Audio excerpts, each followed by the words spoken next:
Hello everybody, দেখুন আমি আজকে আমার গপুর জন্য সানডে দুপুরে সাবুর ফ্রাইড রাইস বানাচ্ছি নিরামিষ। হ্যাঁ, তো গ্যাসটা তেলটা গরম হয়ে গেছে, এবার গ্যাসটা একটু কমিয়ে দিচ্ছি। তো একটা শুকনো লঙ্কা দিয়ে দিচ্ছি। আমার বাড়িতে যা ছিল আমি তাই দিয়েই বানাচ্ছি। হ্যাঁ, তো শুকনো লঙ্কা দিয়ে দিয়েছি, আর এবার একটু দেবো এখানে গরম মশলা দিচ্ছি, দুটো ছোটো এলাচ, একটা দারচিনি। হ্যাঁ, বেশি কিছু দেবো না। হ্যাঁ, না হলে সব আমার গপুর শরীর খারাপ হয়ে যাবে। হ্যাঁ, তো এই দিলাম। হ্যাঁ, তো এবার এটা হয়ে গেছে, একটু লাল লাল হয়ে গেছে। তো এবার এটার মধ্যে দিচ্ছি আমি প্রথমে আলুটা দিয়ে দিচ্ছি। হ্যাঁ, হ্যাঁ, আলুটা দিচ্ছি, তারপরে একটু নাড়াচাড়া করে নিচ্ছি। হ্যাঁ, আলু দিয়ে পেঁপে দিই। হ্যাঁ, হেলদি হেলদি সাবু ফ্রাইড রাইস হচ্ছে। পেঁপেও দিচ্ছি একটু। হ্যাঁ, ওটা পেঁপেটা দিয়ে দিলাম, কুচি কুচি করে কেটে নিয়েছি আলু আর পেঁপেটা। হ্যাঁ, পেঁপে এভাবে। এবার এটাকে হয়ে গেছে। এবার এটাকে একটু ভালো করে নাড়াচাড়া করে নিচ্ছি, একটু ভাজা ভাজা হবে। তারপরে একটু হয়ে যাবে, খুব কুচি করে কাটা হয়েছে তো তাড়াতাড়ি হয়ে যাবে। আর এটা খুব ইজি, খুব তাড়াতাড়ি হয়ে যায়। হ্যাঁ, আমি ভাবলাম প্রতিদিনই তো ওকে কিছু না কিছু করে খাওয়াই, তো আজকে কী করবো, তো আমিও খাবো ও খাবে। হ্যাঁ, তো সেই জন্য একসঙ্গে বানিয়ে ফেললাম ওর জন্য আমার জন্য। হ্যাঁ, তো এটা দিয়ে ফেললাম। এবার এটার মধ্যে দেখুন একটু নুন দেবো। হ্যাঁ, নুন দিয়ে একটু ঢেকে দেবো, অল্প করে নুনটা দিচ্ছি। হ্যাঁ, তারপরে ঢেকে দেবো। আর ঢেকে দিলে তাহলে তাড়াতাড়ি হবে। আর এটার মধ্যে আমি হলুদ দিচ্ছি না, দিতেও পারি লাস্টে যদি মুড হয়, এখন পর্যন্ত দেওয়ার ইয়ে নেই। আর এদিকে দেখুন যে মশলাগুলো আছে সেগুলো, বেশি মশলা তো এটার মধ্যে যাবে না।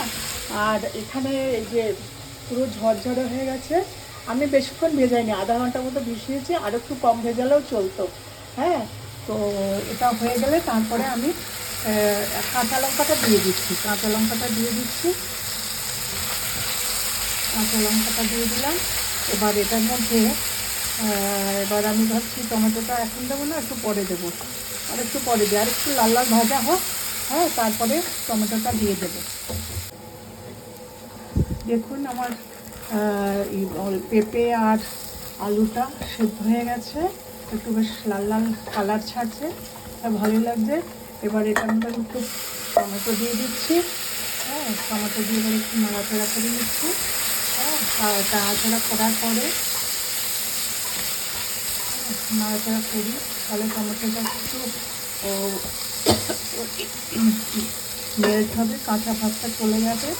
হ্যাঁ, কারণ এটা ফ্রাইড রাইস তো এটার মধ্যে না কোনো জল টল দেবো না, কারণ সাবুটা তো অলরেডি ইয়ে করে দিয়েছি। এবার আমি এটার মধ্যে পনিরগুলো দিয়ে দিচ্ছি।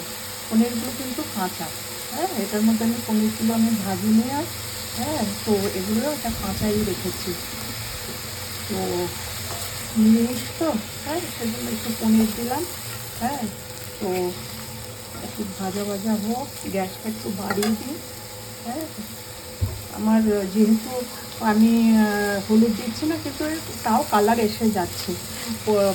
ইয়ে দিয়েছি তো, টমেটো দিয়েছি, টমেটোর কালারটা এসে যাচ্ছে। তো এবারে আমি কী করবো এটার মধ্যে, হ্যাঁ, এবার দেখুন আপনারা, এবার আমি এটার মধ্যে ইয়ে দিয়ে দিচ্ছি, সাবুর দানাগুলো দিয়ে দিচ্ছি। এটা সুন্দর ঝরঝরে হয়েছে একদম। হ্যাঁ, একটার সঙ্গে একটা একদম গায়ে লাগে না, খুব সুন্দর হয়েছে। এবার এটা একটু নেড়ে নিচ্ছি, ভালো করে মিক্স করে নিচ্ছি।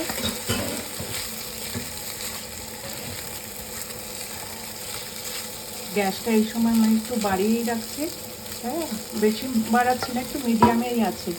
হ্যাঁ, আর এবার আমি বাদাম, কয়েকটা ভাজা বাদাম, হ্যাঁ, আগে ভেজে রেখেছিলাম বাদাম, সেই কয়েকটা বাদাম দিয়ে দিলাম।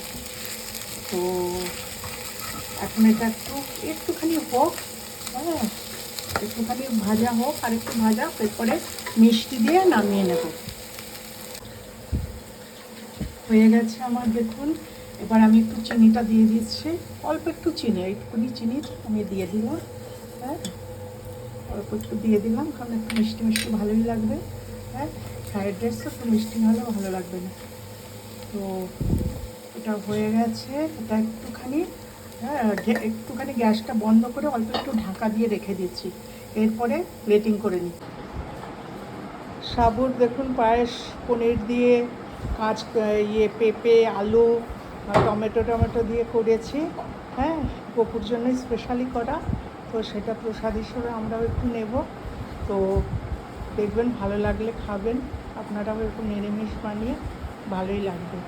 রাখছি, আবার দেখা হবে, টাটা।